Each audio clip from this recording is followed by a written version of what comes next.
tigilan yung mga pang-uusig dun sa mga kaibigan at kaalyado ni FPRRD at ng mga pamilya Duterte. Kabilang na dyan si Pastor Kibuloy. Kabilang na dyan yung mga vloggers na inuusig. Tigilan na yung pang-uusig sa mga kaaway. Only then, ako mismo makukumbinse that Marcos Jr. is genuine doon sa kanyang sinasabi. Kasi alam mo, Jade, talk is cheap. No? Cheap talk yan. Pwede, it's costless for him to say that. No?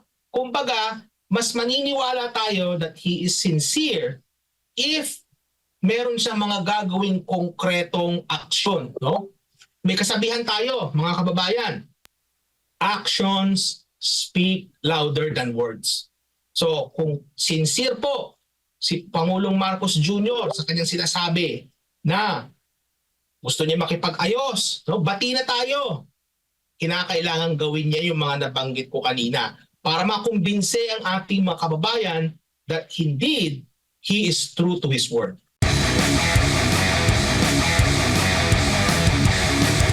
Merong inilabas, di ko alam kung nabasa mo na ito, na discussion paper, itong Congressional Policy and Budget Research Department, kung saan ang suma dito is malaki ang magiging epekto sa ating fiscal space or sa pati na rin yung pagbabudget natin sa mga programa dahil po sa patuloy na pagtaas ng utang ng ating bansa at nabanggit mo nga kanina na lagpas na doon sa ideal na debt to GDP ratio ang utang ngayon sa Pilipinas. Pagbabatayan natin itong datos mula sa Congressional Policy and Budget Research Department sa House of Representatives ito ha. Sa kasalukuyan, umabot na sa 16.683 trillion pesos ang utang ng Pilipinas sa unang quarter ng taong kasalukuyan. At batay nga sa report, nasa 62% ang debt to GDP ratio nito. Kung magbabalik tanaw tayo, taong 2019, pre-pandemic, bago pa ang pandemya, umabot na pala tayo sa record-breaking din pala ito, Doc, no? 39.6% ang debt to GDP ratio nito, pero sumipa ito noong 2020, 54.6%, noong 2021, 60.4%, at 60.9% noong 2022. At ayon nga dito sa pag-aaral ay dahil nga sa massive pandemic spending. At noong 2023, bahagyang bumaba ito sa 60.1%, tapos tumaas na naman sa 60.7% sa 2024 at nitong nakalipas ay 62%. At ang isa rin sa nakikita nila na dahil sa malaki na ang utang natin, imbis na maglalaan tayo ng pondo sa revenue, yung sa revenue pa nga natin, possible na hindi rin natin na makukuha yung makokolekta no? Doon sa mga target, imbis na maibibigay natin sa mga programa at proyekto, baka pangtapal lang natin sa lumalaking utang po natin na Doc. So kumbaga, kaya siguro nakikita din natin na yung mga target laging binababa. Yung target sa paglago ng ekonomiya, laging binababa yung kanilang target. Doc, ano masasabi mo rito? Alam mo, I'm not surprised anymore, Admar. No? Kasi nakita naman natin na ang ating gobyerno sa kasalukuyan ay masyadong atat gumastos, ano? Masyado talagang mahilig gumastos yung gobyerno. In fact, doon nga sa budget, Admar, ano? Early in the year pa lang, nakuha na nila yung mga pondo. No? Napakalaking porsyento nang ang nakuha o nagastos ng mga iba't ibang mga ahensya. No? At di lang yun. Just in terms of overall spending, makikita natin na yung overall spending ng ating gobyerno has grown far bigger than the growth of the real economy ng ating bansa. So ibig sabihin, yung paggastos ng ating gobyerno, mas mataas yung antas ng paglago nito kaysa sa paglago ng pangkalahatang ekonomiya. No? Ang tanong dyan, saan ngayon kukunin ng gobyerno yung kakulangan? Kasi bagamat ang ating gobyerno ay nakaka-generate ng revenue, Pero mas malaki yung paggastos nito. So saan nila kinukuha yan? Sa pangungutang. At yung pangungutang na yan, Admar, yan ay merong long-term implication sa ating lahat. Kasi posible na para mabayaran yung pangungutang na yan, magkakaroon ng karagdagang buwis. Diba? In fact, nagtataas pa nga ng buwis sa capital gains, halimbawa, Admar. Ano? So magkakaroon ng mga karagdagang buwis. Hindi lang yon. Mga magbabayad niyan, Admar, ay ang mga future generations. On top of that, yung sanang government resources, no, yung pondo na mapupunta sana sa mga iba't ibang mga programa at mga proyekto ng ating gobyerno, imbis na mapunta doon, mapupunta lamang ito sa pagbayad ng utang, pagbayad ng interest. So, kumbaga, dahil sa imprudent, no, yung imprudence ng ating gobyerno, ang nangyayari dyan is nasasayang yung government resources. So kaya nga, ang sinasabi ko kanina is kung mangungutang ang ating gobyerno, dapat itong mga pangungutang na ito ay makapag-cause ng mas mataas na paglago ng ating ekonomiya para mas makatulong siya na makabayaran, no, yung utang na yan at mapalago ang ekonomiya. Kasi pag lumago ang ekonomiya, Admar, maraming multiplier effects na mangyayari dyan. At yun ang kinakailangan mangyari. Sa kasalukuyan, nakikita natin, imbis na nami-meet ng gobyerno yung target niya sa debt to GDP ratio, kabaliktaran yung nangyayari. Hindi niya nami-meet yung target. At ano yan, umuutang tayo ng umutang, lumalaki ng lumalaki yung pangungutang. At natatawa nga ako sa mga sinasabi ng halimbawa ng mga pro-Marcos Jr. na mga vloggers at saka ng mga kanilang mga tao-tao dyan sa social media. No? Sinasabi nila na mas marami daw inutang nung panahon ni FPRRD. Well, true, marami nga inutang kasi nga may pandemic. But the question is, bakit pa rin kay Marcos Jr., marami pa rin inuutang, wala naman tayong pandemic. Hindi ba? So ang siguro, Admar, kung meron tayong pandemic, ito yung pandemic ng ayuda. No, yan yung nangyayari sa atin ngayon. Yung ayuda, naging pandemya na sa ating bansa. Kaya nangyayari is patuloy lang na nangungutang ang ating gobyerno para mapunta sa ayuda para to serve their own political interests, Admar. Opo, at yan po yung, okay, Ayan, baka pakita pwede natin. natin maibalik. Yan yung graph, Doc, no? Kaugnay nga dito sa, ano natin, debt to GDP ratio, no? Kung saan, noong 2019, record-breaking na nakuha. Pababa na yung debt to GDP ratio pala natin, eh. Tapos biglang sipa, pero tapos na yung pandemya, eh. Dapat nakabawi. Pero pataas pa rin siya kasi dyan, nakikita natin, 2024 yan, kumbaga, 60%, no? Lagpas na siya sa sa ideal. Pero ngayong 2025 first quarter pa lang, abay sumipa na siya sa 62%.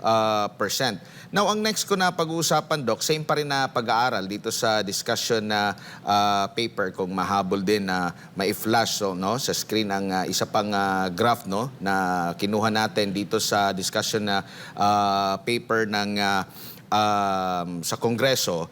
Ang interest payment natin sa revenue ratio, tumataas din.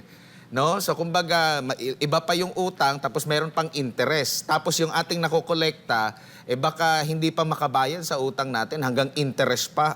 Doc, gaano naman kalaki ang epekto nito? Same din ba sa nabanggit mo kanina na makaka-apekto ito sa mga proyekto? Kasi interest pa lang yung pinag-uusapan natin dito, pero hindi pa rin yung actual na utang, pero pataas na rin. Pero take note, mula 2015 papuntang 2019, so kasagsagan na ito ng bago pa ang pandemya, kasagsagan ng pamumuno ni dating Pangulong Rodrigo Duterte, pababa yung interest payment to revenue na ratio natin. So napakaganda ng ating ekonomiya pala kung ito yung pagtitingnan natin, Doc.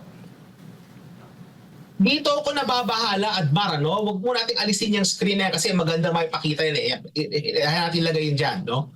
Kung makikita mo, nung unang 3 taon ni FPRRD, yung interest payments to national government revenue ratio, pababa nga, no? Makikita mo. And of course, dahil meron tayong pandemic, and yung mga taon following the pandemic, mas mataas yung interest. Kasi tumaas po ang interest rate sa buong mundo, no? Hindi lang sa Pilipinas, tumaas po ang interest rate dahil sa inflation. Kaya nangyari, Admar, is tumaas din yung interest na binabayaran natin kasi nga tumaas yung interest rate. Pero ang tanong dito is this, wala na tayong pandemic noong pumasok si Marcos Jr., nung pumasok na yung kanyang administrasyon, tapos na yung pandemic. So ang tanong dyan is, okay, mataas naman yung rate of interest globally, ano? Pero bakit mataas pa rin yung antas ng pangungutang natin nung time na yun? Kasi that reflects also, Admar, doon sa interest na binabayaran natin. Kasi pag nangungutang tayo ng nangungutang, ito lumalaki rin dapat yung interest na binabayaran natin kasi lumalaki yung inuutang. So ang tanong dyan is bakit pa rin nangungutang ng mas mataas o mas marami itong gobyerno ni Marcos Jr. na considering na tapos na yung pandemic. Now, sabihin nila na talaga namang lahat ng gobyerno may utang. O totoo yun. Pero at these rates na napakataas, ngayon, Admar, ang consequence nito ay nabanggit ko nga kanina na imbes sana na mapondohan ng ating gobyerno yung mga programa, halimbawa kagaya na lang, Admar, sa kaso ng Department of Agriculture sa pagkain, ano? Kung mapopondohan sana yung mga programa para sa ating mga farmers, para ma-improve yung kanilang productivity, hindi na tayo mag-i-import ng bigas, makakapag-produce tayo ng sarili nating pagkain, magiging self-sufficient tayo. Pero hindi ganon. Kasi yung pondo sana na dapat mapunta doon, ibabayad na lang natin ng interest. Diba? So kumbaga, yung pondo para makapagpatayo ng isang eskwelahan, makapagpatayo ng tulay, or bagong paliparan, nangyayari niyan is imbis na mapunta doon yung gastos, mapupunta na lang yan sa pagbabayad ng utang. So yun yung consequence po niyan, mga kababayan. Kaya nga masalimuot yan, sabi ko nga kanina. Masalimuot yan nangyayari na yan sa pangungutang. Kasi nakikita natin sa ngayon na hindi dapat maging ganyang kataas yung antas ng pangungutang natin and yung interest na binabayaran natin, considering po na tapos na yung pandemic. Dapat nga yung ating interest rates from 2022 hanggang sa kasalukuyan, dapat yan hindi yan tumataas ng ganyang kataas. Dapat yan medyo level yan or medyo bumababa pa nga ng bahagya. Kasi nga ang dapat na nangyayari sa ngayon, we're not borrowing at the same rate as if there was a pandemic. But what is going on right now is we're borrowing at worse levels as if there's a pandemic, mga kababayan. So yun yung nakababahala dito, no? This is a stark reminder sa ating mga kababayan na dapat tanungin din natin yung ating mga leader, yung ating mga gobyerno. Diba? Tanungin po natin yung ating mga congressman. Saan po napupunta itong mga inuutang na ito? Saan po ba napunta? Napunta po ba ito sa mga infrastructure project na makakapag-generate ng pangmatagalang paglago ng ekonomiya? O napunta lamang ito sa ayuda o napunta po sa bulsa ng iilan? Diba? So yun yung mga tanong na dapat na tinatanong ng ating mga kababayan to seek accountability. Dahil itong perang ito'y pera ng taong bayan na hindi pa pinapanganak, Admar, kasi yung mga utang na yan, babayaran po yan ng mga future na generation ng mga Filipinos. Dito naman tayo sa isa pang graph, no? Same pa rin sa Congressional Policy and Budget Research Department. Ito yung interest payments to expenditure ratio. Sabi pa nga dito, the interest payments to expenditure ratio reflects the proportion of total government spending allocated sa utang natin, no? Kumbaga, ito yung kabuang paggastos ng pamahalaan na inilaan para sa pagbabayad ng utang. Pero kapansin-pansin dito, ano bang nakikita mo dito, Doc? Dahil from 13.9% noong 2015, bumagsak na ito sa 9% noong 2020, pero biglang sipa ulit hanggang sa end ng 2024, bumalik ulit sa 13%.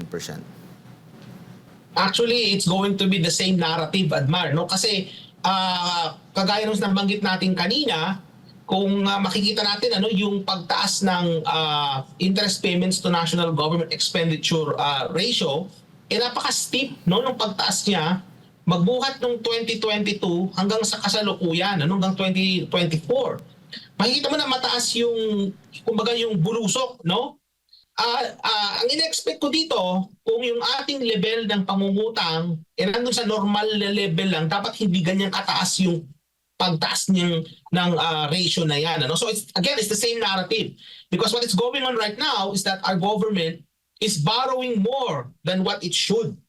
Mas nangungutang siya ng mas marami kaysa doon sa talagang dapat niyang utangin. Kasi nga ang nangyayari sa ngayon is pinopondohan yung mga bagong programa kagaya ng mga ayuda na yan na wala naman yan dati, na dapat yung mga, by the way, yung mga ayuda na yan, dapat yan ay after the pandemic, nung nawala na yung mga ECQ natin, nung pwede na tayo ulit lumabas ng bahay, nung normalize na, new normal na, dapat yung mga ayuda ay wala na rin kasi new normal na wala na.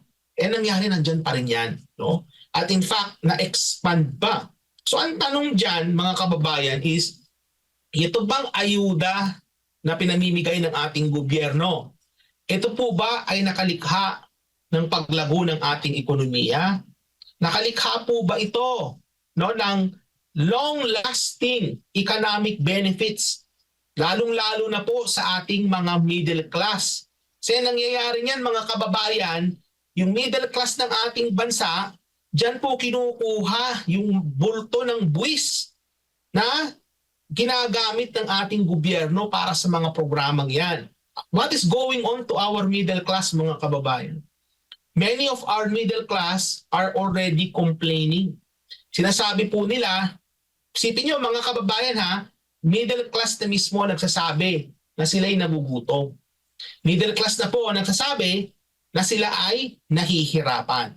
So ang tanong dito is, okay, ang ating gobyerno nangungutang, at yung utang na yan, pagbabayaran din yun ng middle class ngayon at ng mga hinaharap na middle class at mga, sasama nyo na rin yung mga mayayaman. Pero kasi yung mga mayayaman, nakakalusot sila dyan Maraming exemptions nakakalusot sila. But it's going to be mostly ADMAR, the middle class.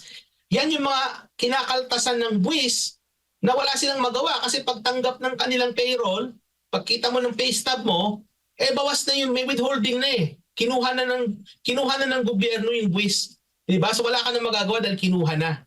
Yan ang kinahaharap mga kababayan ng ating middle class na unti-unti nang umiimpis dahil sila nahihirapan at unfortunately many sa kanila namumove na into poverty na dapat sila yung middle class. So ang tanong, ito bang mga ayuda na ito mga pamimigay ng mga AIX, ng mga tupad, does this contribute to the improvement of the standard of living ng nakararami nating mga kababayan, hindi lang ng mga mahihirap, pati ng mga middle class din? Does this contribute to long-term economic growth? Ito bang mga ayudang ito ay nakakatulong para makapag-attract tayo ng foreign direct investment? Maganda yan, tanong na yan mga kababayan. Tanungin natin si Attorney Claire Castro. Let us ask her, Attorney Claire Castro, ito po bang mga programa ni Marcos Jr. At ng House of Representatives sa pamimigay ng mga assistance sa ating mga kababayan, yung ayuda na yan, tupad at AIX, does it contribute to long-term economic growth? Nakakatulong po ba ito para ma-improve ang buhay ng ating mga middle class?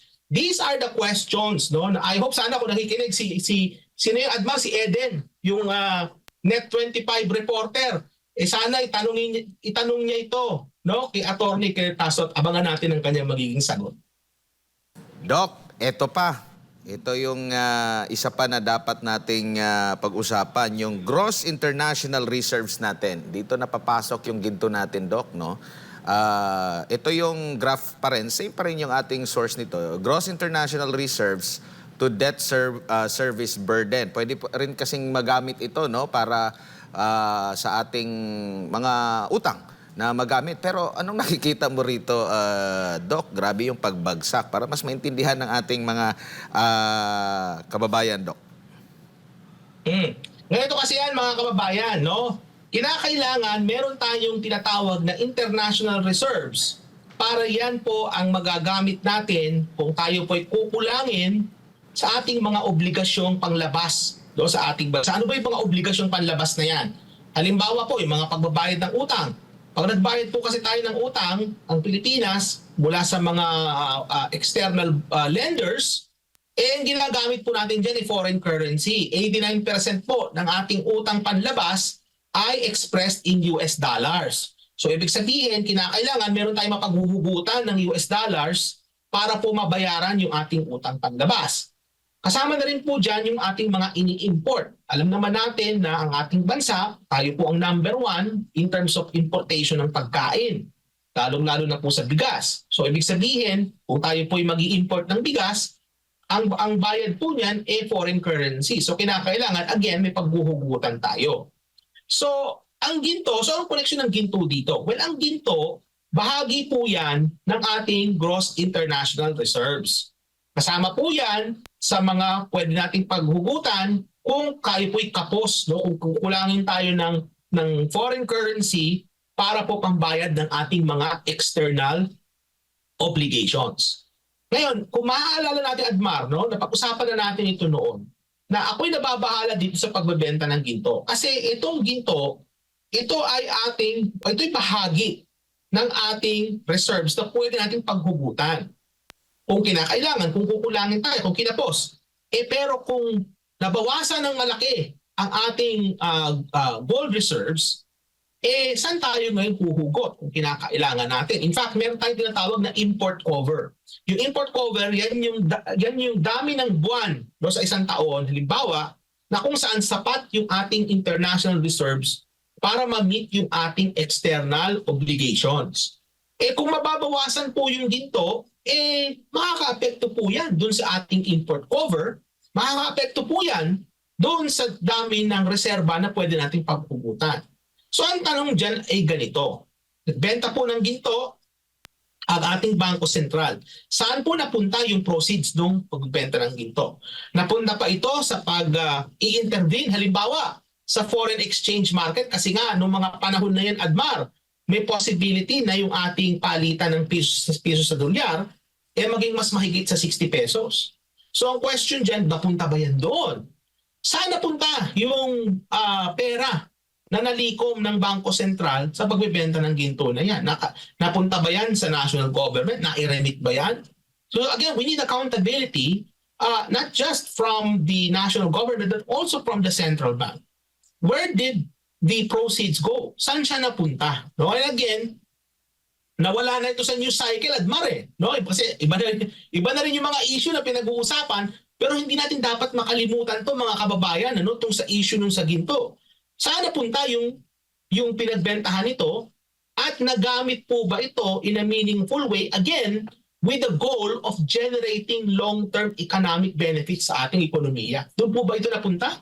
We don't know. Hindi ba, Admar? Like we still need clarification, no, and actually follow up from the Bangko Sentral ng Pilipinas as to what really happened, no, doon sa proceeds ng pinagbentahan ng ginto na yan. Pero kung sasabihin na Doc na ng kasalukuyang administrasyon na dahil ito sa grabing pangungutang kaya kami pasan-pasan namin itong mga obligasyon sa nakalipas na administrasyon, rason ba 'yon? Lalo na nadagdagan pa yung ating utang, or pwede ba na hindi natin dagdagan yung ating utang, magkaroon lang ng magandang economic policy at kaya nating mapanumbalik considering na tapos na yung pandemya, bukas na, pero ang nangyari parang yun lagi nilang sinisisi pa rin yung nakalipas na administrasyon na sila yung obligado na magbayad dito. Well, 3 taon nang nakalilipas, magbuhat nung pumasok na si Marcos Jr. Kumbaga, sa basketball, nasa kalagitnaan na tayo ng laro no? Half-time na tayo, ika nga, no? Kaya hindi na natin pwedeng sisihin yung mga nagdaang administrasyon sa kung ano man yung kondisyon na kinasasadlakan natin ngayon. Kasi nangangalahati na ng termino si Pangulong Marcos Jr. Now, this brings into question din, Admar, yung pagtataya ng ating budget. Kasi yung budget na yun, Admar, yan ang nagdedetermina ng magiging gastusin ng gobyerno, yung paglikom ng mga revenues, at yung mga underlying na mga macroeconomic assumptions sa pag-generate ng budget. At sa nakikita natin sa ngayon, merong issue pa rin dito sa budget. In fact, yung Supreme Court nga, Admar, di ba, they will hear the GAA petition. Kung di ako nagkakamali sa mga darating na linggo, no, abangan din natin yan kung ano yung mga magiging pagdinig ng Supreme Court tungkol. But the thing is, itong nakikita nating sitwasyon tungkol sa revenue generation, at yung expenditure at yung pangungutang ng ating gobyerno, this reflects on the fiscal management of the current administration.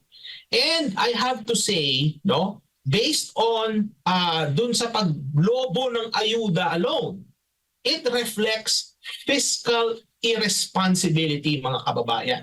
Bakit ko nasabing fiscal irresponsibility? Sa pagtataya ng budget, dapat sinaalang-alang natin yung magiging contribution, no, ng bawat gastusin ng gobyerno sa magiging outcome ng ating ekonomiya. Yan yung, Admar, yan yung tinatawag nating parang performance-based budgeting. So halimbawa kung ang gobyerno ay magsasabi na gagastos tayo sa isang ahensya, ano yung mga performance indicators, no? Bakit ko nasabing fiscal irresponsibility ito? Sinabi na rin mismo ni Marcos Jr. doon sa panayam niya noong nakaraang araw. Sabi niya na titingnan natin yung mga ibang ahensya, yung mga iba't ibang mga tao dyan, ano mga inappoint nila, kung na-meet ba nila yung performance targets. At kapag hindi nila na-meet yung performance targets, sisibakin sila sa pwesto. So the government now, Marcos Jr., is signaling na magkakaroon ng sibakan. Well, that sends a signal na marami sa kanyang mga tauhan ang hindi na-meet yung kanilang mga targets. And yet, they're asking for budgets. Kumukuha sila, re-request sila, o pondohan nyo itong mga project namin. And yet, hindi nila na-meet yung mga targets na yan. Well, anong tawag nyo dyan? Fiscal irresponsibility yan, mga kababayan. No? Kung baga, gumagastos tayo sa mga programa na walang balik sa atin. Or ginagastosan natin yung mga programa na alam naman natin na hindi magdudulot ng pangmatagalang paglagod ng ating ekonomiya. So, itong nangyayari ngayon, Admar, itong mga paglobo ng pangungutang, no, yung interest rate tumataas, itong FDI, pinakamababa noong December 2024, was the lowest in more than 10 years on a monthly basis. Mas mababa pa kaysa nung pandemic. This all reflects on the quality of governance na meron yung ating kasalukuyang gobyerno. And yung fiscal irresponsibility na nabanggit ko kanina, yan ay isa sa mga manifestasyon, no, ng kalidad, na hindi magandang kalidad ng governance na meron po ang ating gobyerno sa kasalukuyan. Dito sa rekomendasyon or sa conclusion na part, no, and recommendation sa naturang pag-aaral, Doc, basahin ko lang dito dahil yung mga nababanggit mo ay kabilang din sa kanilang rekomendasyon. Sabi dito, and I quote, "The figures, however, strongly suggest that the challenges associated with maintaining debt sustainability and more generally fiscal sustainability are compounding over time. Policymakers are thus enjoined to intensify efforts to strengthen fiscal sustainability and advance fiscal consolidation by reducing borrowing and, more importantly, moderating deficit spending. The MTFF plays a pivotal role in achieving these objectives by providing a clear roadmap for fiscal discipline over a defined horizon. It allows the government to set realistic and achievable fiscal targets based on key economic indicators, ensuring that fiscal policy remains responsive to both current realities and future challenges. This framework not only supports fiscal consolidation but also enhances transparency and accountability in government spending, allowing for better management of public finances and more informed policy decisions. Adopting fiscal prudent strategies earlier rather than later ensures that the present debt burden remains manageable throughout the medium term. Further, greater fiscal conservatism reduces the vulnerability of the macroeconomy to potential adverse shocks and preserves the hard-fought economic gains painstakingly accrued in the past decades. Ano ang dapat na malaman ng taong bayan dito? Meron na palang mga rekomendasyon na, Doc, no? At yung mga nababanggit mo, kabilang din dito. Pero ito bang ginagawa ng kasalukuyan? Siguro, Admar, itong mga economists dyan sa CBRD, sila'y nakikinig at nanonood sa SMNI. at nakikinig at nanonood sila pag o kaya sa makialam din pag pinag-discuss natin itong mga issue nito pang ekonomiya, no? Kasi yung mga rekomendasyon nila sa report na yan, Admar, yan yung mga sinasabi na natin noon pa eh. No, nakita natin, mabuti nga nakita natin ngayon finally, meron mga nasa gobyerno na na-realize na dapat na ito yung kanilang gagawin at ito yung kanilang inirekomenda, no? Which is actually a good thing, no? May nakaka-realize na niyan. And yet, makikita natin na hindi naman ito yung nangyayari in reality, no? These reports all fall into deaf ears, ika nga, no? Kumbaga, ang nangyayari sa ating mga leaders ay kumbaga baka nagbibingi-bingihan or ini-ignore itong mga report na ito kasi nga ang nangyayari, Admar, nauuna ang pamumulitika, mas nauuna ang pansariling interes kaysa sa ating ekonomiya, kaysa sa paglago ng ekonomiya, pag-improve ng buhay ng ating mga kababayan, pag-improve ng standard of living. O kumbaga mas inuuna muna yung kanilang mga sarili kaysa sa pangkalahatan ekonomiya, yung the rest of the country and the economy for the greater good, no? Mas nahuhuli yon, inuuna nila ang pamumulitika, no? Kaya ngayon nabanggit ko kanina, pinaganda lang nila, Admar, no? Actually isa yan sa mga criticism ko rin sa mga report na ganyan, Admar, no? Bagamat ako as an economist, naiintindihan ko kung ano yung gusto nilang sabihin dyan sa report na yan, pero sana mag-release din sila ng mga summary na mas maiintindihan ng ordinaryong tao, no? Kasi yung mga report na yan, Admar, these are designed, and ang audience niyan yung mga kagaya ko, no, o kagaya mo, no, mga nakakaalam. Pero dun sa mga ordinaryong mamamayan, they have no clue what fiscal discipline means, no? They have no clue what fiscal responsibility means. So kumbaga, kinakailangan din na itong ating mga nasa gobyerno ay kumbaga ma-bring nila itong mga ideas na ito na mas maintindihan ng ordinaryong tao, no, para mas ma-appreciate nila yan. Pero then again, these reports will be useless. Yung mga recommendations na sinasabi diyan will fall into deaf ears kasi nga nangyayari sa ngayon is ating mga leader is that they are prioritizing themselves over the greater good of the country. Pahabol lang, Doc, no? Kasi may lumabas din na balita na oversupply na tayo ng mga condominiums dito po sa bansa na umaabot na up to 38 months bago ito ma-dispose lahat, no? At marami din. Ito ba'y palatandaan din na medyo pumapangit yung ekonomiya ng ating bansa kasi maraming bakante. Though maraming mga gusali din na nagtatayo ng mga condos, pero sabi nga dito, pang 38 months bago maubos itong mga kondo na ito. Okay, so meron akong comment din dyan, Maro. Buti na bring up mo yung housing issue na yan sa condo, no? Kasi yung nagkaroon tayo ng condo boom noong mga nagdaang taon as a result of foreign direct investments coming from different countries. So, ibig sabihin yung mga investment na yan, hindi yan nag-create ng bahay. Kasi yung mga investments na yan, napunta yan sa mga ibang lugar. Kaya nagkaroon ng boom is nagkaroon ng demand sa housing for foreigners, no, and also for people who are working in these sectors. And also, it's a reflection of the improvement, no, sa incomes and capacity to purchase ng nakararami nating mga kababayan. So kumbaga nung araw halimbawa, no, if you can nakikitira ka lang halimbawa sa mga kamag-anak mo, now nakapasok ka sa isang bagong company na magandang sahod, now you can afford to buy a condo. Ang nangyari is nung pumasok si Marcos Jr., nag-iba ang ating foreign policy. May mga foreign investors na umalis. And along with them, nawala yung demand, no, for condominiums. Kaya yan yung nakikita natin sa ngayon, no? Nagkaroon tayo ng oversupply ng condominiums. Now, it's a signal na one is nawala na yung mga dating halimbawa mga magagandang trabaho, no, kasi nga umalis na.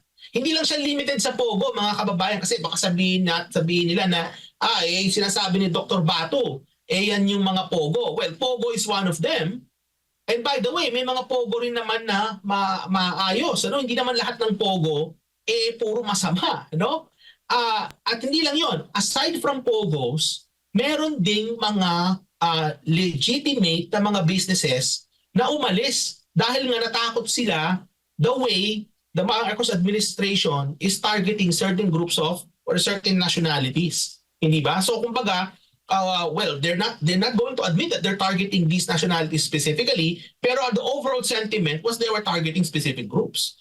Hindi ba? So kumbaga pati nga yung mismong attitudes ng mga ordinaryong mamamayan nagbago, no? Nagkaroon ng xenophobia, nagkaroon ng mga ganyang pangyayari, no? So kumbaga that led into yung pag-alis ng potential demand for these condominium units. Kaya nangyari ngayon, nakita natin na nagkaroon ng napakaraming may oversupply, no? Ako naniniwala that the condominium market will correct itself at some point. Magkakaroon ng market correction yan na kung saan mabibenta pa rin yan, ano? Yung mga condominium set, of course, at a lower price. Posible na yung profit margins ng mga developers niyan ay lumiit. But nonetheless, naniniwala ko because the population is still growing in the Philippines, naniniwala ko na over time ay mapupunan yung gap na yan, ano, ng demand. Kumbaga yung oversupply natin sa condominiums eventually liliit yan, ano, kasi tataas yung demand. But that may take a while. But then again, that is a signal, yung nangyari na yan sa condominium market natin, that is a signal of how foreign policy impacts local markets, kagaya ng housing market sa ating bansa. Kaya nga napaka-importante mga kababayan na ang ating foreign policy ay konektado sa ating economic policy. Sa kasalukuyan po, based on my assessment, nakikita ko na disconnected po ang foreign policy ng Pilipinas at yung economic development policy ng bansa. Hindi po sila nag-uusap, mga kababayan. At yan po ang nakita natin ng epekto dyan sa kaso ng condominium market. Pero over time, maano din naman yan. Kumbaga, maiimpisan yung oversupply na yan, kaya lang medyo matatagalan. Alright, Doc, siguro huli na lang dahil nga nabanggit mo kanina na politika, dahil sa tumitinding bagayan sa politika ang dahilan ng isa sa mga dahilan ng pagbagsak ng ating foreign investment, dapat namang magkasundo ang Marcos at Duterte. Well, conditional yan, Jade. Kailangan maibalik si dating Pangulong Duterte sa ating bansa. Yan ang kinakailangang unang-unang gawin ni Marcos Jr.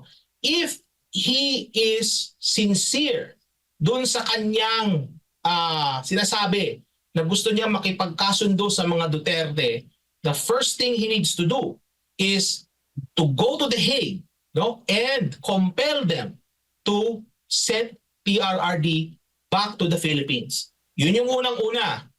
Ikalawa, no? Palitan yung liderato sa House and make sure na wala na tayong impeachment kay Vice President Sara Duterte. Ikatlo, tigilan yung mga pang-uusig dun sa mga kaibigan at kaalyado ni FPRRD at ng mga pamilya Duterte. Kabilang na dyan si Pastor Kibuloy. Kabilang na dyan yung mga vloggers na inuusig. Tigilan na yung pang-uusig sa mga kaaway. Only then, ako mismo makukumbinse that Marcos Jr. is genuine doon sa kanyang sinasabi. Kasi alam mo, Jade, talk is cheap. No? Cheap talk yan. Pwede, it's costless for him to say that. No? Kumbaga, mas maniniwala tayo that he is sincere if meron siyang mga gagawing konkretong aksyon, no? May kasabihan tayo, mga kababayan. Actions speak louder than words.